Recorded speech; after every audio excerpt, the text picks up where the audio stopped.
when I talk, it doesn't sound like that when to me, but then I listen to these recordings and I go, we don't need all this stuff, so let's close that.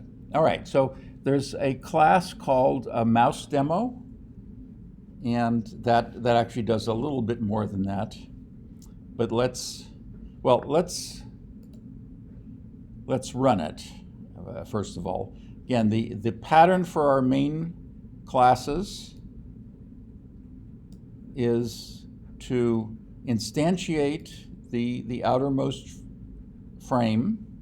In this case, the mouse demo class extends JFrame. So, and I notice I defined it in such a way to emphasize the fact that this is a JFrame. And if this is a little troubling to you, again, just sort of go back and review the is-a relationship. So a mouse demo class is a JFrame, and so I can declare the method to be of whatever abstract type I need in this particular case. For the main method, all I'm going to do is just set the size and location and start the thing, and so I don't need any methods other than what are already in JFrame. And just as a matter of principle, I always like to declare my variables as abstract as possible. So in this case, if I needed to use some of the methods that were in this subclass but not in JFrame, then I would have to declare it, or I would want to declare it as such. Anyway, all I'm doing is I'm just setting the size, because the default size is 0 by 0 pixels, which is not the best size to present to the user. And I just want to kind of move the location down a little bit. If you, in a subsequent class, you might want to say, well, let's, supposing you wanted to center your frame on the user screen. It turns out there's a nice way of doing, or there's a way of doing that. It requires a little bit of a dance. We'll talk about how to do that at some point. The other thing is that if you're running on Windows, this may not look that great. The Java look and feel tends to be kind of ugly. And so there's a way of making sure that whatever operating system you're running on, it will look like more or less like another application on that operating system. Again, that's just another tweak we can show. Just to review, we want to make sure that the frame is put on the event queue, and so rather than just sort of see, we could, and then for this small demo, it probably would work to just simply invoke this method up here without doing this little dance. But this is always something that you want to do. Because if you don't do this, in an application where there may be a number of different threads and other things going on, stuff can happen. Okay, so here's what happens when we run this. This is what we're kind of looking for. What this program does is, notice that now in the past, when we just kind of put something up, the center was kind of gray. That's something that can be changed, but there actually is a J panel. That white thing in the middle is a J panel. And that J panel is what is responding to the mouse. We're listening to the mouse and mouse listeners in this J panel. Let me just close this thing to. In fact, let's kind of make it. We can even make it a little bigger here. All right. So what's happening now? Look in the southwest corner, and you see that as I move the mouse around, what's happening is the location of the mouse in this white panel, this white J panel, is just being displayed as I move around. Can you see it there? And now, what happens if I click? If I click, then something else appears. So here, This says a left button was clicked at 297 by 120 pixels. And if I want to click the left button, the other button, then this says I clicked the right button. Okay, so that's basically almost all this does. But now remember what we've been doing. We had two choices so far. When we want to close one of these frames by clicking on the little X. So on Macs it's in the northwest corner. On Windows it's in the northeast corner. Which one is the right one? I guess it depends. Who cares? Basically, I mean, everybody stole this from Xerox Park Place, so it's not like Apple is an angel about this or anything. And I'm a Mac guy, but no illusions about whether they're the evil empire or not. Okay, so if we did nothing, then the default close operation for a JFrame is something called dispose on close. So what that does is that disposes of the resources that this JFrame is using. See, to draw something like this, you're using system resources. And if you use too many system resources, that can be kind of a bad thing. That's becoming a little bit less of an issue these days, mostly because the system resources are getting to be pretty big. So instead, for our demonstration purposes, when you clicked on the little red X or the little red circle, depending on which system you're on, it would just, the other option was exit on close. So it would actually shut down the virtual machine. So if you simply disposed on close, then the program kept running. It wouldn't shut down the virtual machine. If you said exit on close, then it would shut down the virtual machine. Now, both of those are somewhat problematic. If you dispose of the window, there's no way to get it back programmatically. I mean, it's by disposing, it says it basically got rid of everything, and the virtual machine can't get that back. Now, in some applications, that may be what you want, but in our demonstrations, we didn't really have a way of doing that. On the exit on close, again, the problem with that is that it's convenient for these toy demos, but in an application, it's not very user-friendly. So what do we want? And by we, I mean me, just to be clear about that. What I want is for it to be confirmed. Say, hey, do you really want to click? I want two shots at it, because I might accidentally click the button. So here's what I want. When I click it, it says, do I want to really exit? And so I get a choice. If I cancel, then nothing happens. And if I say okay, then it really does it. Now the final thing is that notice that there's an extra little button up here that says exit program. Now if it's been well named, if I click on that, what I want is that should do exactly the same thing. If I click on exit program, that should do the same thing as clicking on this. And when I click on it, it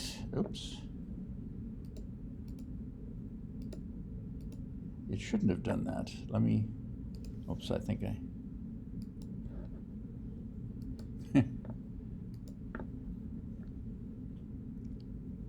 was running the wrong one. Let's try this again here. All right, so when I click on that,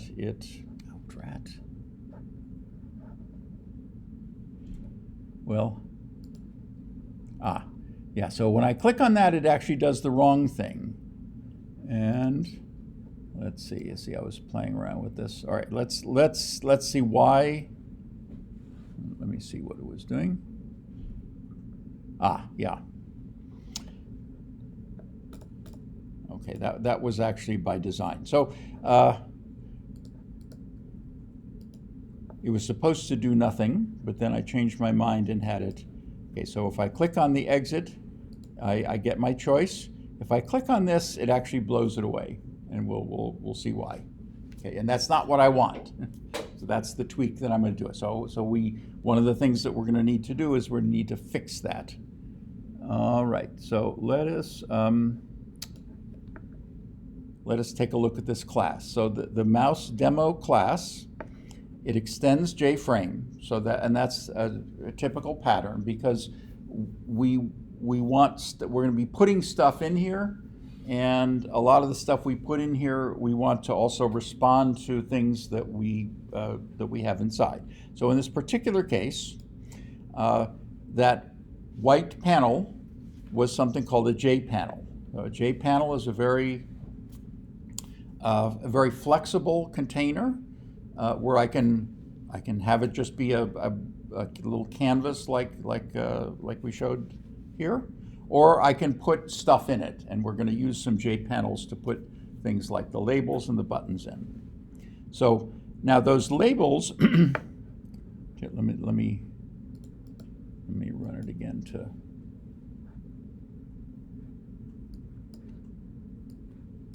Okay, so these labels down here, these labels here that are responding to the mouse listening, the one that is responding to the mouse movement is an instance variable of type J label called a mouse location label. I mean, that's what I call it, but it's a J label, and it's like with our little timer thing, it's going to be updating its contents based upon where the mouse is. And as I move the mouse, what its job is to be updated in terms of where it is. The mouse click label is the one that responds to this. So this is actually a second label, which is to the right of the mouse location label, and it responds to the clicks, and it also knows whether it's right or left, and we'll see that information comes with the mouse event, and there's a way of kind of the way that it's encoded in the mouse event is kind of a little bit clumsy, or at least it's old-fashioned. But fortunately there's a thing called swing utilities that lets us figure out what it is. We'll see what that's about. Okay, so those are the labels, and let's see how we put that in. So far, again, we talked about that main panel. The main panel, which is a J panel. I wrote a class called a method. There's a method called init components or initialize. That's again another pattern that you see a lot.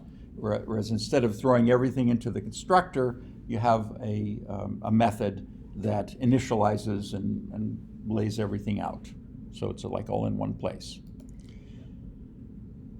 Okay, actually, so the first thing we're going to do is we're going to make sure that our default close operation is actually a third option, which is do nothing on close, which is very aptly named. What do you suppose it does? What do nothing on close does is when I try to close the window, it does nothing. And that's actually what I want. Because if it's one of the other things, what happens is it's gonna do it before I have a chance to grab it. So I'm gonna say do nothing, and I'm gonna be responsible for handling what happens. We'll see how that works. Actually, let's see how that works well, no, let me finish with this. All right, so okay, the main panel is a J panel. Now, by default, they're actually kind of transparent. So what I wanted to make it white. So there's, now notice set opaque, set background. Those calls should imply something to you. One, that there's an instance variable called opaque, which is of type Boolean, and I set it by giving it a Boolean. So opaque says, I want to make this panel opaque, which means it's not going to be transparent. And then I want to set its color. I can set its color to anything. If I want to make it red,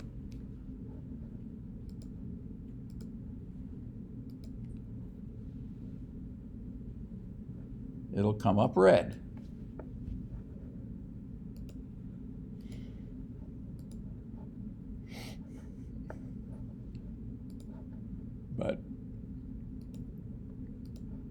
skip that. Okay, and then I add that. I'm going to add that to the center of the border layout, and we talked about that. Okay, so now I'm going to create something called a status panel. Again, that's another instance variable. And it's going to be another J panel that I'm going to put in the south of things. Now, what J panels do, they have their layout is something called a flow layout. And what a flow layout does is, as I put components in, it's just going to kind of lay them out in a flow. And in this particular case, if the default is to put it in the center, and for whatever reason I wanted to put it on the left, so I said, okay, the flow layout that I want to use in this panel, I want to have a left alignment. And I can make it right, I can make it center, whatever. And so I add that to the south, and then the mouse location label, I add to the status panel, and the mouse click label I also add to the status panel. Okay, so that's all gonna create these guys down here. Okay, that's what that does. Now, how do they know to update? Well, there's a mouse listener method, class. Okay, it's a private class. Again, it's an inner class, a named inner class. I call it "Where's the mouse?" Call it whatever you want. Now, there are two interfaces I'm interested in. One is the mouse motion listener. That responds to the mouse moved events. And then the mouse listener is what responds to the click events. And it's actually more fine-grained than that. It responds to if I press it down, it'll respond to that. If I lift it up, it'll respond to that. If I click it, it'll respond to that. I'm only interested in the click. So for the mouse motion listener, I'm interested in the mouse moved event or the mouse dragged event. So again, in years past, we had to explain the difference between mouse move and mouse drag, but you all know the difference, right? Between moving and dragging. Okay, so I want to, those are two different things. So here's the main one. So the mouse moved method, which is in the mouse motion listener interface. Here I'm just expanding it to its argument is a mouse event, and the mouse event has two instance methods, two getters, two instance variables. One is X and one is Y. And what do you suppose they are? They're the X and Y of where the mouse is. And so whenever it hears this mouse moved event, this is what I'm going to do. I'm going to set the text on my mouse location label, and I'm just going to write that little, I'm going to put the X and the Y in parentheses. And that's how this is done. Okay, you see? And then notice what I did was the mouse click label, like whenever I move it, I'm actually kind of erasing what that other label is. That's why when I click it, I see where I clicked it, and then once I start moving it, that goes away. It was just something I wanted to do.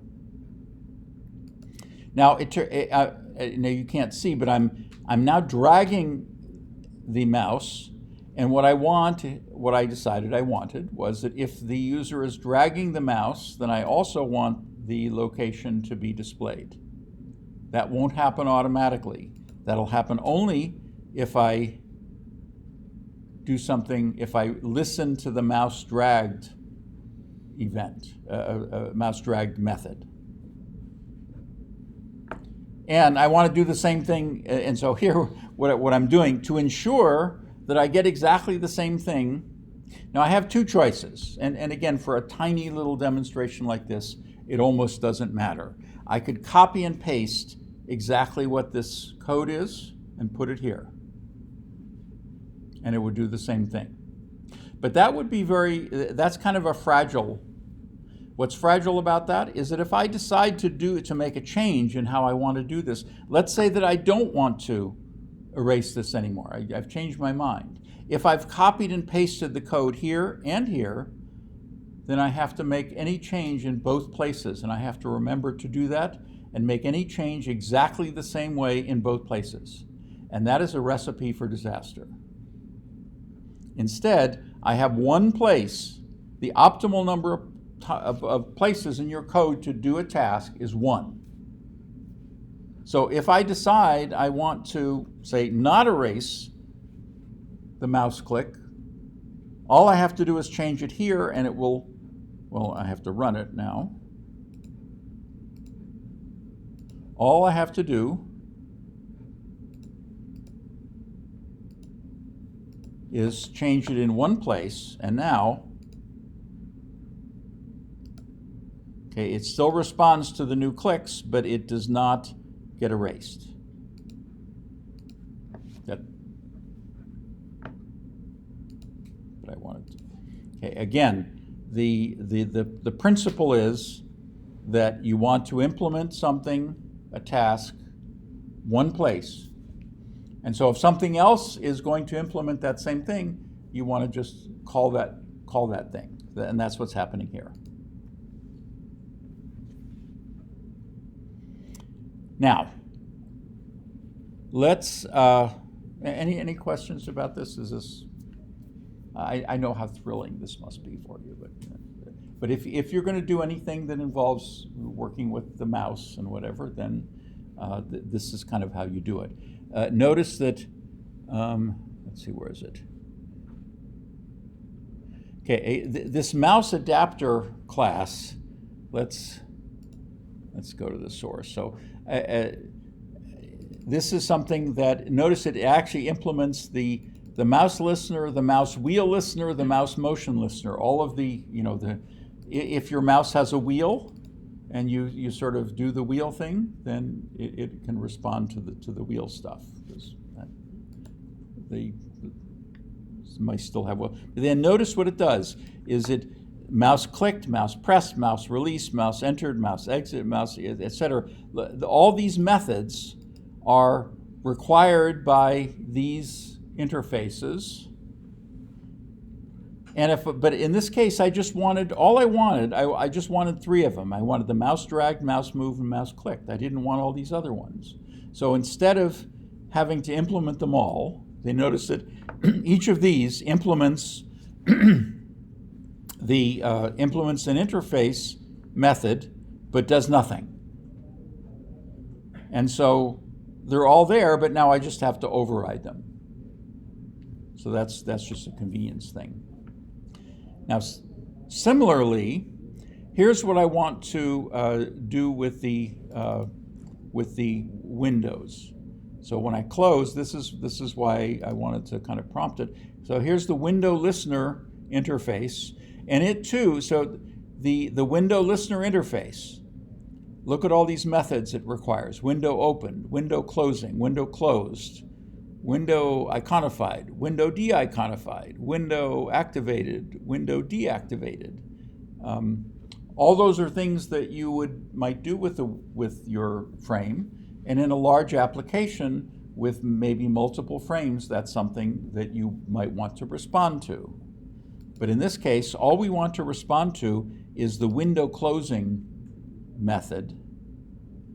And so, again, we need to be a window listener, but I'm going to extend window adapter to cover all those other things that I don't care about. And what I care about is the window closing method, because that's what gets called when you click that little red thing. So here's what I want to do, and there's a convenience class called JOptionPane, and what JOptionPane does is it will display a little option to the user, and then you get to, in this particular case, we want to see what the user says. In other situations, we can use the JOptionPane, and we'll see more about this in subsequent classes. We can use the JOptionPane to just display a message to the user, like, hey, do something else, or hey, you screwed up. In this case, it has a method called show confirm dialog, and that's pretty well named because a confirm dialog is something where the user needs to confirm something, and you want to tell it what the user confirms, and it returns, unfortunately, a magic int. If they were writing it today, I think they would make this a little more, have it be an enum or something a little more, a little safer, but this is how they did it back in the day. Okay, so what the confirm dialog, it requires, the first argument is actually the component that is its parent. Here you give it a message. This is the title of the little thing they have, and then these are some options that you can give it. In this case, I just want an OK cancel option. You can have other options. Okay, so here's what you do, is you say show confirm dialog, and what that does is that prevents a so-called modal dialog. A modal dialog is one that blocks the entire application from responding until you do something, either make it go away or confirm. So when you return from this, the user has either clicked the OK or the cancel button. And in this case, I only want to close the application if the user has clicked the OK button. And so again, I want to check, did the user click OK or did they click cancel? If they click cancel, that means never mind. Okay, so if they did that, then first I want to dispose. Remember that this was kind of the default of the thing, and that actually is probably unnecessary because once I exit the virtual machine, if it's a reasonable virtual machine, it will release all of the resources that have it. But just to make sure, I'll first dispose of the resources and then exit. Now the thing I kind of glossed over a little bit is this strange invocation that I used here and here. I briefly mentioned this in a previous class, but it bears repeating. This is a named inner class. Its outer class is the mouse demo class. And in this particular case, I want a reference not to this class, the inner class. I want a reference to the outer class. And the way to reference the outer class is with the name of the outer class dot this. And that will give me a reference to the outer class. So this mouse demo dot this is the particular instance of the mouse demo class that you're in. And so system exit, in this case 0, again, this harkens back to the Unix days where a return of 0 means the program exited normally. Anything other than 0 is like an error thing. That's kind of an antiquated way of doing stuff, of indicating that maybe there was a problem going on. Java does using exceptions, which we're only going to lightly touch on here, mostly as a user. But if you're writing a program, using exceptions is kind of a better way of dealing with this. But anyway, that's kind of what that does. So the way that works is to,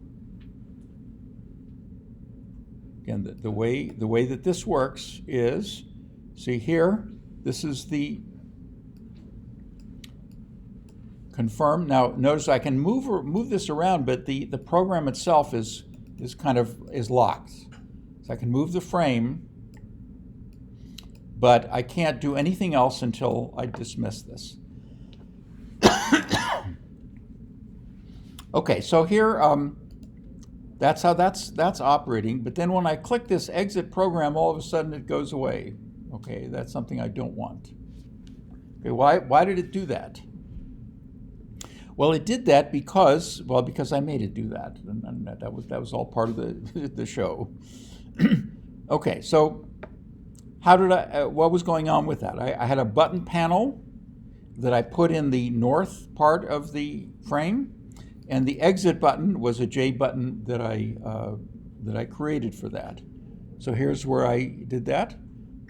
Button panel, and I added it to the north. I instantiated the exit button, and then I added it to the button panel. That's what put it up there. And I had an action listener, and I called it howitzer to app action listener. Now, what is the howitzer to app action listener did? It just simply blew it away. Okay, so it exited it because I made it do that. That was part of the show. That's not what I want. And in fact, okay, so now what can I do to fix that? That's how to fix that. Well, I can see all this code. This is what I want. I want the user to be prompt that says, do you really want to exit? And then exit only if they want to do that. I want this logic.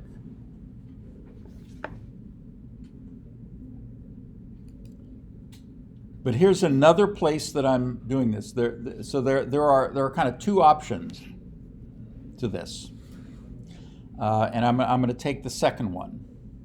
Well, one option. Okay, there are a number of options, and some of them are bad. The bad option would be just to kind of copy and paste all this code down here. What's bad about that is that if I ever want to change one, I have to change it in both places.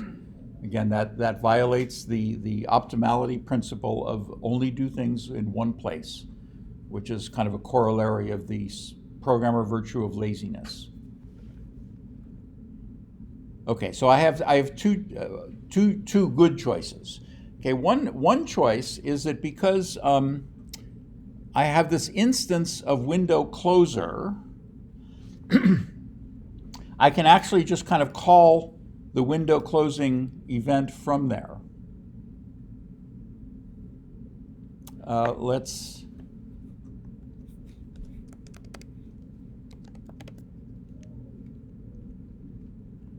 see, what did I call that instance variable?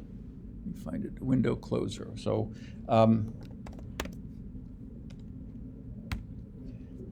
what I can actually call, and here's sort of the problem. Now, in this particular case, the window closing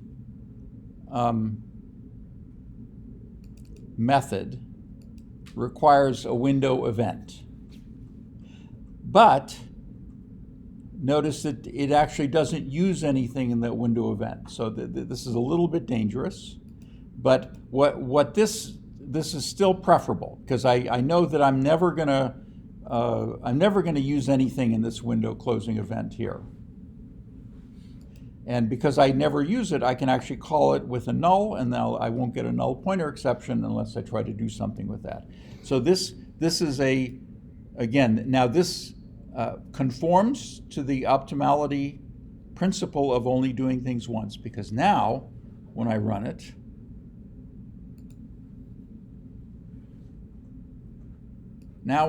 okay, so when I click on the red, I get that.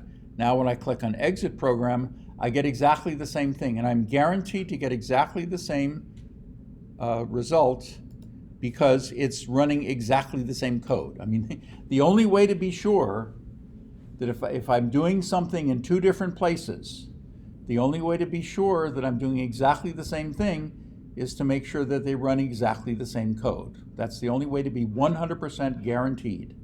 If I run the same logic, the same bit of code in two different places, there is a less than 100% chance that I will get exactly the same results.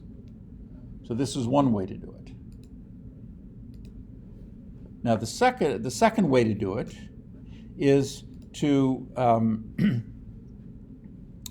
also make this an action listener. And if I make, again, I'm using the fact that I can make, first of all, the action listener interface is very lightweight. It just has one method.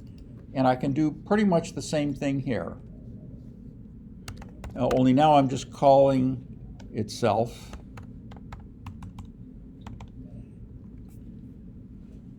So instead of this, and I'm going to undo this just in case it actually accidentally comes up. So let's see, where am I here? Okay, so here's my exit button. And here I added I'm going to comment this out, but I'm going to add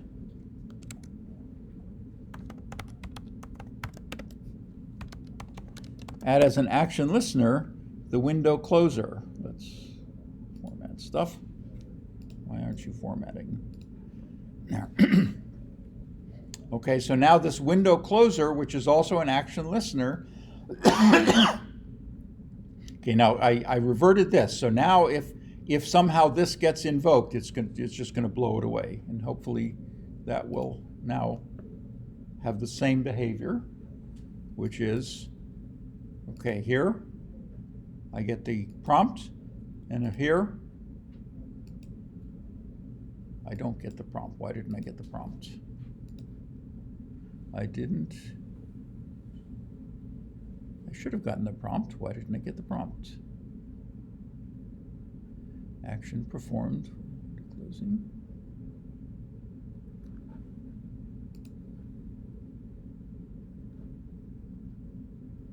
Did I not?